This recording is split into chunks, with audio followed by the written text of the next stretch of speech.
beri baa waxaa jiri jiray 3 wiil oo dhalinyaro ah. Ka ugu weyn waxaa la odhan jiray Xamdaan, ka ku xigana waxaa la odhan jiray Maxamuud, ka ugu yarna waxaa la odhan jiray Xaamud. Aabbahood waxa uu ahaa nin ganacsade ah oo ku suntan runta iyo ammaanadaba, uu Ilaahayna ganacsigiisa u barakeeyey. Waxa kaloo uu lahaa dhul beereed uu beeran jiray markuu safaradiisa ka imaado kadib. Muddo kadib wuu gaboobay odaygii, shaqadiina wuu ka fadhiistay. Intuu 3diisi carruur ahaa isugu yeedhay ayuu ku yidhaahday, Aabbo, iminka waan gaboobay, mana awoodo inaan safaradii ganacsiga baxo sidii hore oo kale, mana awoodo inaan beerta qodo sidii hore oo kale. Waxa ay gaadhay waqtigii aad i bedeli lahaydeen aniga ee aad shaqayn lahaydeen beddelkayga. Xaamud oo carruurta ugu weynaa ayaa yidhaahday, Aabbo, aniga waxaad ii dhiibtaa ganacsiga, waayo waxaan ahay nin naftahana ganacsiga arrimihiisa oo dhanna waan yaqaanaa, waanan sii horumarin doonaa insha Allah. Aabbihii baa ku yidhaahday, waayahay, laakiin bishardi inaad xoolahaaga u dhaqanto si xalaal ah oo ay run iyo ammaanaba ku dheehan tahay, waayo ganacsadaha wanaagsan ee Ilaahay ka baqanaya wuxuu la joogaa maalinta qiyaamaha ambiyada, shuhadada iyo saadiqiinta. Xamdaan baa ugu jawaabay aabbihii, insha Allah aabbo, waan samayn doonaa. Maxamuud oo ahaa inankii dhexe ayaa ku yidhaahday aabbihii, Aabba, anna waxaan doonayaa inaad igu wareejiso beerta, waayo waxaan ahay nin hawlkara oo firfircoon, beertana si fiican u qodan kara. Aabbihii wuxuu ugu jawaabay, waayahay, laakiin bishardi inaad aduu beertaada qodato. Haddii aad cid kale u dirato si uu kuula shaqeeyana, waa inaad siisaa xoolihiisa intaanu dhididkiisu ku qalalin. Maxamuud baa ugu jawaabay aabbihii, haye aabbo, insha Allah waan samayn doonaa. Xaamudna waxa uu ahaa kii ugu yaraa 3da wiil. Muu garanayn isagu xirfad uu ku shaqaysto siduu aabbihii wax u weydiisto.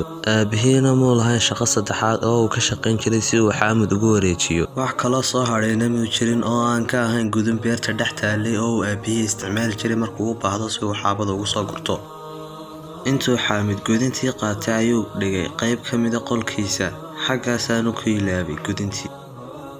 Muddo kadib, Xamdaan wuxuu horumariyey ganacsigiisii oo uu ka faa'iiday. Maxamuudna beertiisii ayuu si fiican u qotay oo uu ka shaqeeyey, midho badanna way u dhashay oo uu ka faa'iiday. Laakiin Xaamud isagu muu shaqayn jirinba. Maalin maalmaha ka mid ah isagoo Xaamud fikiraya ayaa intuu gudintii soo qaaday, isagoo oo rogroogaya gudintii ayuu isweydiiyey, sidee baan u noolaan karaa bilaa shaqo anigoo waxaan cunaba aan haysan? Gudintan aan haystaana maxay qabanaysaa? Waxay sidaa ahaataba way ku adkaatay noloshii Xaamud, waayo shaqo uu nolol maalmeedkiisa kala soo baxa ma haysto. Xagga kalena walaaladii mid waliba intuu shaqaystay ayuu reeryo xaasba samaystay. Laakiin Xaamud midna cuqdadu muu qaadin ka mida walaaladii, waxaanu ku niyad samaa inuu shaqo heli doono hadduu Ilaahay yidhaahdo. In badan ayuu ka fikiray Xaamud sidii uu u shaqaysan lahaa ee uu intuu nolol maalmeedkiisa ula soo baxo guri iyo reerna uu uga dhisan lahaa. Waxaana uu ku fikiray in ay tahay shaqada ugu fudud ee uu qaban karaa in uu dawarsado oo uu dadka wax weydiisto. Dadku waxa siiyaan amba ha u diidaan. Waxa uu Xaamud u baxay wadada si uu dadka wax u weydiisto. Maalintaasna waxay ahayd maalin Jimco ah, salaadii Jimcaha in yar ka hor. Waxa uu Xaamud naftiisa ku yidhaahday, waa in aan tagaa masaajidka ugu dhow oo aan hor fadhiistaa si dadka soo tukaday markay masaajidka ka soo baxaan ay wax ii siiyaan. In yar kadib waxa uu xasuustay Xaamud in waqtigan uu yahay waqtigii qof waliba shaqada uu hayay uu joojinayay si uu u soo tukado salaada Jimcaha. Inta uu Xaamud masaajidka galay ayuu weysaystay, markaasuu 2 ragcadood oo tahiyatul masjid tukaday. Intaa kadib wuu fadhiistay si uu u dhageysto khudbadda Jimcaha. Waxa uu ahaa mowduucii laga hadlayay khudbaddii salaadii Jimcuhu, faa'iidada ay leedahay shaqadu, iyo qofka shaqeeya karaamada uu leeyahay, haba ahaato shaqadu mid ay dadku liidaan. Waxa kaloo ay ka hadlaysay salaada Jimcuhu xaddiga u dhaxeeya qofka shaqaysta iyo qofka aan shaqaysan, iyo sida aanay marnaba u sinnayn. waxaana uu soo qaatay khadiibku qisadii amiirkii mu'miniinta ee Cumar bin Khadaab radiyallahu anhu markii uu arkay nin masaajidka ku cibaadaysta 24 saac oo aan ka bixinba ee uu weydiiyay asxaabtii waa ninkan miyaanu shaqaysanba ee ay ugu jawaabeen asxaabtiina mee amiirkii mu'miniinta ma shaqaysta ninkan ee walaalkiiba quudiya iyo jawaabtii uu bixiyay Cumar bin Khadaab ee uu yiraahday wallahi ninkan walaalkiiba ka cibaado wanaagsan waayo shaqada laf ahaanteeda cibaado ah waxa kale oo uu xusay khadiibkii masaajidku qisadii dhaxmartay nabiga iyo ninkii dawarsadaha ahaa ee nabi maxamed yimaade sallallahu alayhi wasallam si uu wax u weydiisto ee uu nabi maxamedna ku yiraahday sallallahu alayhi wasallam inuu midkiin xarigiisa qaato oo uu xaabo soo urursado ayaa uga wanaagsan inuu dadka wax weydiisto markuu xagga marayay khadiibkii masaajidku ayaa uu intuu xaamid farxad aad u ballaaran dareemay isweydiiyay oo yiraahday halkeebay fikraddaas igaga maqnayd anigoo garanaya xadiiska nebiga sallallahu calayhi wasallam? Maxaa ii diiday intaan xaabada soo guro haddana aan iibiyo? Waayo shaqadan igama baahna inaan hanti badan haysto. Waxa keliya tay iga baahantayna waa gudin iyo xadhig. intaasna waan haystaaba. Intii uu Xaamid ka fekerayay shaqadiisa cusub ayuu imaamkii masjidku khudbadii dhameeyay, salaadiina waa la galay. Markii ay dadkii salaada tukadeen ee salaadii laga baxay ayuu Xaamid intuu gurigiisii ku noqday soo qaatay gudintii taale iyo xadhigba, markaasuu xagga iyo keynta u kacay si uu xaabo soo gurto. ugu horreyntii shaqadiisu aad bay u adkeyd, laakiin wuxuu wadaba markii dambe uu la qabsaday shaqadii Xaamid. Maalintii koowaad wuxuu soo qaaday Xaamid marqaad, maalintii labaadna wuxuu soo qaaday 2 jeer qaad. sidaasuu ku waday ilaa iyo uu 6 jeer qaad gaadhayay, oo marba marka kasii dambaysa uu la sii qabsanaya Xaamid shaqadiisa. Markii horeba iyadoo baahiyaha Xaamid ay iska yaraayeen ayuu lacag badan ka shaqeeyay xaabadii uu soo gurayay. Xaamidna baahiyihiisa inta dhaafsiisan oo dhan meel buu dhigan jiray.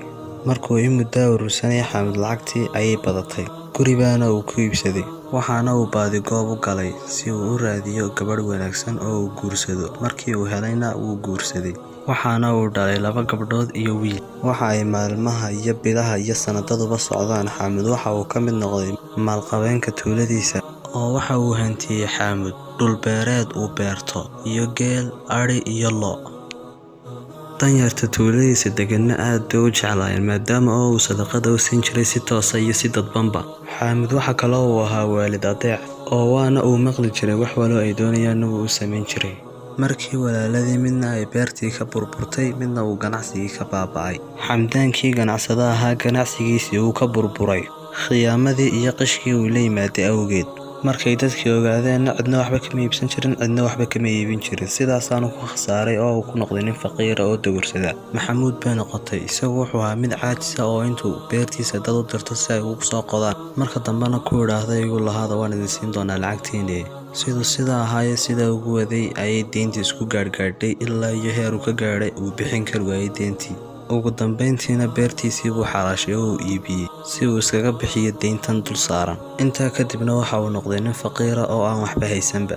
labadoodubana markii ay taladii aabbahood ay qaadan waayeen waxa ay ku dambeeyeen inay noqdaan dad fuqara ah oo aan waxba haysan oo dadka wax ka suga. laakiin Xaamid isagu sidaa kagamuu tegin, oo intuu labadiisii walaalaha ahaaba u yeedhay ayuu intuu mid walba gudin iyo xadhig u dhiibay ku yidhaahday Britol anaad ila shaqo tagaysaa ee diyaar garow. aroornimadiina markii ay salaadii subax tukadeen ayay inta keenta u baxeen xaabo soo gurteen. iyadoo ay farxad ballaadhan ka muuqato saddexdoodaba ayaa ay fahmeen Xamdaan iyo Maxamuud macaanka uu leeyahay waxa aad muruqaaga iyo xooggaaga aad ku shaqaysataa. sidaasaanay ku wada noolaayeen intii dambe oo dhan. waa halka ay Soomaaliduna ku mahmaahdo nimaan shaqaysan shaax ma cabo. tan iyo kulan dambe, wassalaamu calaykum waraxmatullaahi wabarakaatuh.